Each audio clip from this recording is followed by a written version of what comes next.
How you going? Episode 7, Don't Risk It TV. I'm Mick. And I'm Naomi. Today we're going to talk about duty of care. Here we go, Mick. So let's get stuck into this because it's such a broad area. So And duty of care, I'm a little bit passionate about this one because I hear so many people say duty of care and you go, really?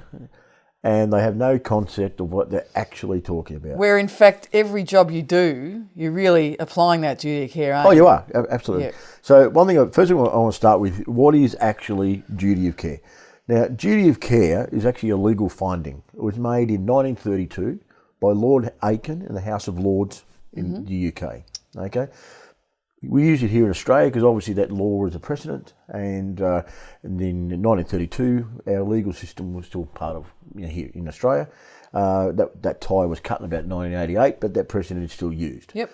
Now the finding actually stated a person has a duty of care to conduct himself in such a way as to avoid harm to others, where a reasonable man would have seen that such harm could occur. Yep. Okay. A reasonable person. Reasonable person. What is reasonable in the situation?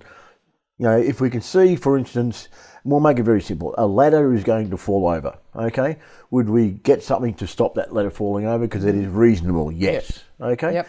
Now, how do we apply that to security? This reasonable concept of what we're going to do. Well, it's part of the training, isn't it? Well, it is part of the training. Yep. Absolutely, Yep. it's part of the training. Yep. But, so as I said, a lot of people like to spruik duty of care, but they're not actually taking into account what is this duty of care. So, we look at, and we've spoken about, party planning and alcohol management and water management systems and so on. So that's duty of care, really. We're going to slow down the flow of alcohol, give a little bit more water so people don't get as intoxicated. Yep. That's easy. A reasonable man could see that if they keep drinking lots and lots of alcohol, there'll be a bad outcome. And in a licensed venue, there could be many factors where you need to apply that duty of care, such as slippery floor. So before, we can see there is a substance on the floor, and what can we do about that? We're going to cordon it off. We're going to get it cleaned up. Not a problem at all. And exposed wiring from the production system. Absolutely, or trip hazards, or the lighting's actually really bad. We can't actually see. Yep. Let's turn the lights up a bit. Yep. So, what would a reasonable person do in the situation? So if we looked at, say a scenario of we have a young lady that's heavily intoxicated in a venue, and she'd probably go home because she's had enough. And then, of course, questions need to be asked because how did she get to that How point? did she get to that point? But she should probably go home. She's had enough. Yeah. But we can't really get any sense out of her who she's with. And then we've got someone saying that I'll take her home. And some people say, well, that's really great. She's got a lift home. But they might not know who this person actually is. So should we let this young intoxicated lady go home with someone she doesn't actually know or can't identify? She's not really fully with the situation that's going on. Do you think that she could remain in that venue if she's drinking water and she's not causing any harm, but she's still with it? Would it be reasonable to give her water until think we so. can actually identify Where she's going, where's or she who going, she's with? who's Yep, with absolutely. her, who could pick her up? Absolutely. Because she went out the door with a guy dressed in black. Yeah. That is not responsible. Yeah. Okay. She may not even know who that person is. She may not know.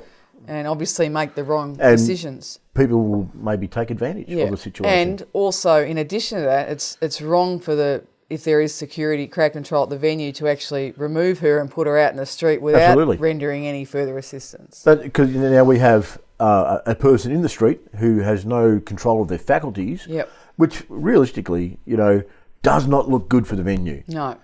This will not end well for the venue. Yep. Whereas, yes, she may be technically intoxicated, but by keeping her there, giving her some water, looking after her, confirming who she is, how she's going to get home, calling someone to come and pick her up, whether it be her parents, a friend, maybe it might be the police to come pick her up. If you, might be an ambulance to come pick her up. As a security crowd control provider, if you're unable to actually establish if she has anyone to come and collect her, and what would be your next step?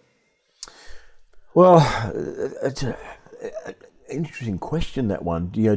How long do we hold her there for? You know, Well, because she's not under arrest. You know, we're looking after her for her safety. Yeah. Okay. But, you know, do we call the police? Do we call the ambulance?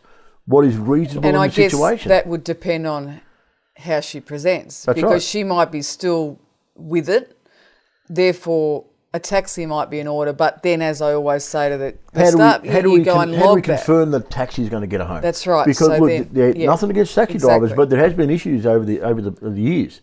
How do we make sure that she is going to get home safely? Do we then expect our staff members to go up and speak to the taxi driver when he turns up? Look, liaise with 1-3 cabs or whoever I'll be it honest. is? What I've done in the past, where maybe a situation where I'm you know, the young lady or the young ladies are intoxicated. I'm a little bit dubious about the taxi situation. I take a photo of the driver. Yep. And I take a photo of the taxi. Correct. Of their license. The taxi license. Guaranteed she'll get home. Now, what would you say to male staff members or female staff members that say, look, I'll give her a lift home? I don't advise that either. Okay, and explain why, Mick. Well, you're putting yourself in a very awkward situation of allegations. Oh, absolutely, absolutely. You know, and not to mention if you get involved in an accident. Well, you get involved in an accident, but let's just go back to the awkward situation. Okay, you might be believing you're doing the right thing, and how do we know this person? Do we know this person because we met them at the nightclub and they were intoxicated? Or do we actually know them? They're a family friend. You know, now if it's a family friend, okay, you know. But I've never really met you before. I'm going to take you home. How do I know where you live? You know, it's just not good. It's not good. No. It won't end well. Right there. So, but people will think about doing that. I know it sounds good and good intention. I agree with you. And I actually, you know, nothing against Uber or anything like that, but I think in this situation, the regulated taxi is far better, only because there's a log of that thing. There is some management process.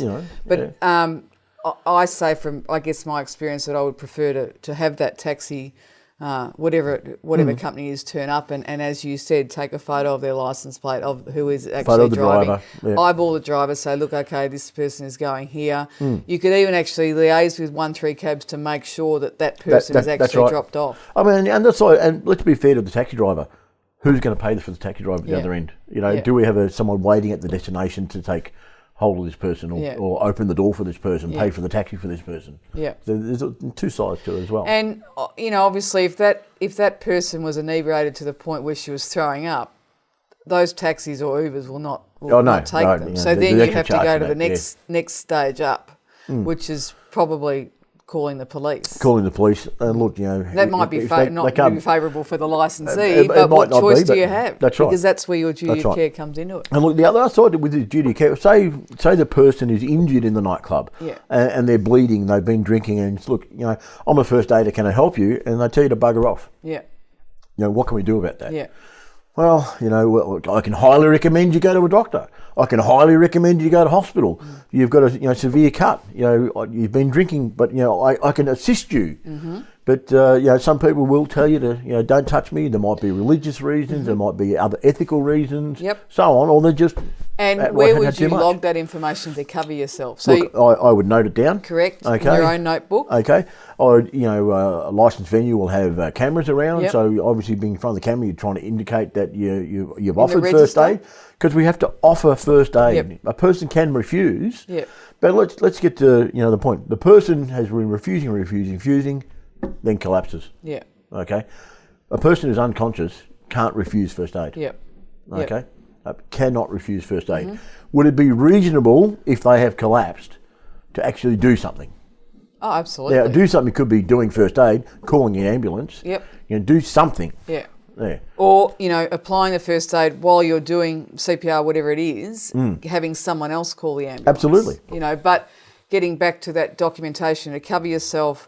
Obviously, you've got cameras, you make notes in your own notebook, and you record it in the security register at the venue. You can call an ambulance, and the ambulance will turn up, and the person says, "Don't touch me." The ambulance have a document. You sign there. Have a good night.